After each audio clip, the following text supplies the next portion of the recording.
Je voudrais passer un message à la population djiboutienne, aux États militairement présents à Djibouti, qui ont des bases militaires, ainsi qu'aux États de la région. Il y a eu un massacre depuis quelques jours à Djibouti.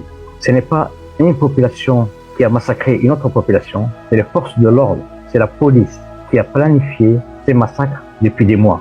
Ça a été organisé dans le camp de la garde républicaine, mais dont l'exécution incombait à la police et notamment au chef de la police, Abdoulaye Abd. Et donc, des policiers en civil, camouflés parmi la population, incitaient la population à créer des désordres pour que la police intervienne. Et c'est ce qui s'est passé. Et toutes les personnes, à l'exception d'une seule, je crois, ont été tuées par balle. Et la police les a exécutées.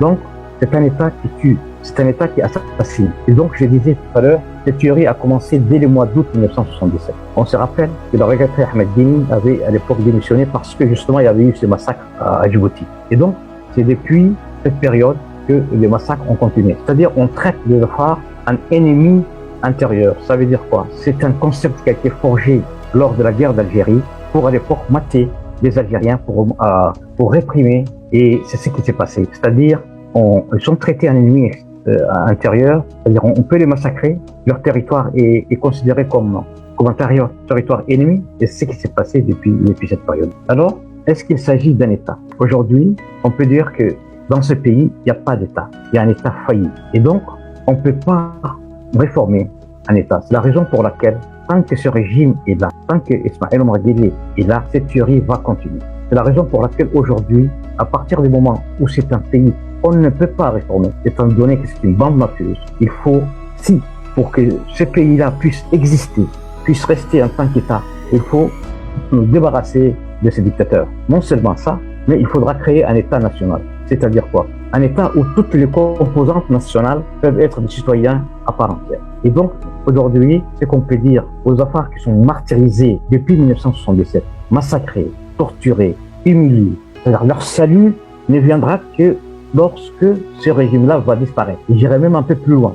Le salut même de toute la population djiboutienne ne viendra que si ce pays-là est débarrassé de ce monsieur. Donc, ce que je veux dire par là, aujourd'hui, le message que nous transmettons à la population djiboutienne. Aujourd'hui, les massacres des Afars doivent interpeller tout le monde. Les Gadaboursi, les Arabes, les Issa, les Darod, même les Issa. Parce que, en tuant aujourd'hui les Afars, on est en train de tuer l'État de Djibouti. C'est la raison pour laquelle nous disons qu'il faut un État national à Djibouti pour s'en sortir. Un État national où toutes les composantes auront les mêmes droits.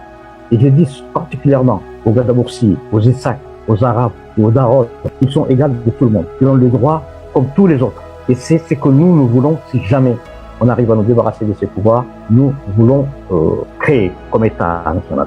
Et j'adresse encore un message aux Français, aux forces françaises qui est stationnées à Djibouti, aux Américains et aux forces américaines qui est stationnées à Djibouti. Ils ne pourront pas dire qu'ils ne savaient pas, parce que le drone américain a pu filmer l'implication de l'armée, de la police djiboutienne. Et d'ailleurs, les informations que nous avons reçues disent que les Américains ont déjà envoyé un rapport au chef de l'État djiboutien en disant que sa police est impliquée dans cette tuerie. C'est pas quelque chose de spontané qui a été une génération spontanée, ça a été une implication directe.